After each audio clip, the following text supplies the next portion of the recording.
My name is Suzanne Hoffman, and I am the Superintendent of Schools in Vancouver. Today is Friday, May the 8th. And this past week was an extraordinary week with the announcements made by our Premier, John Horgan.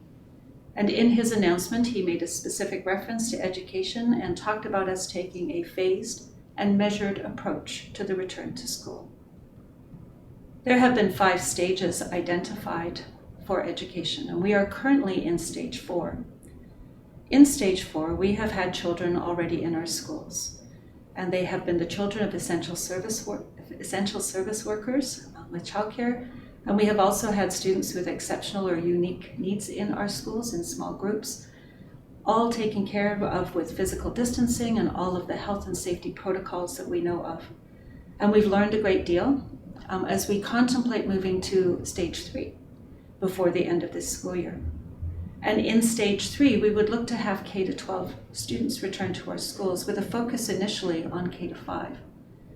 For K-5, we have heard comments like doing the online learning, the face-to-face, perhaps part-time, and we know there is a lot of uncertainty about what that might look like and lots of questions about how to implement that.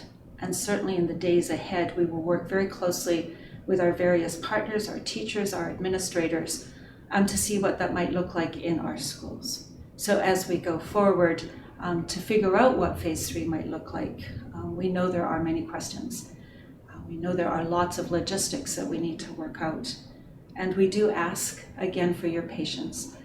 We have adapted to get to this place, and we will continue to iterate and adapt to this new phase and the next steps as we go forward.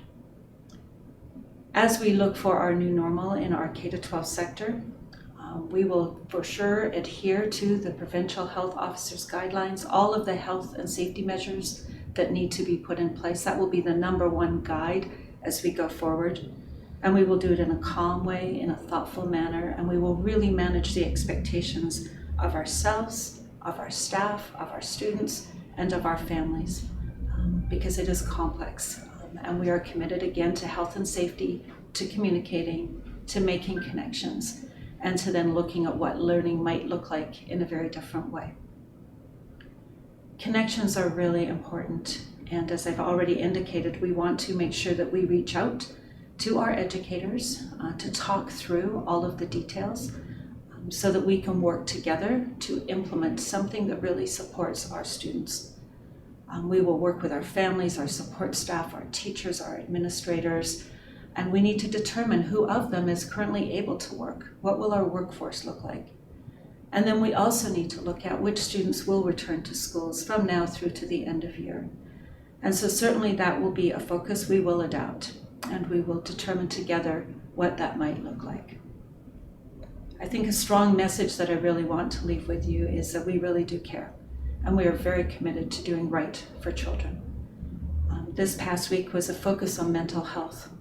And we in the district did a lot of initiatives with our staff. Our employee services team made wellness bags, and all of us here in the district office went out to schools, delivered bags with a reminder to take care of ourselves, to take care of each other. We know these are very stressful and uncertain times, and we want to work together. And it was a pleasure on the schools that I visited to meet some individuals that have been in our schools, working safely with all kinds of the health and safety protocols in place. As we look to the weekend and the celebrations on Sunday, be you celebrating your mom or being celebrated yourself as a parent or caregiver, I wish you the most wonderful of days. And I thank you for listening, and stay safe.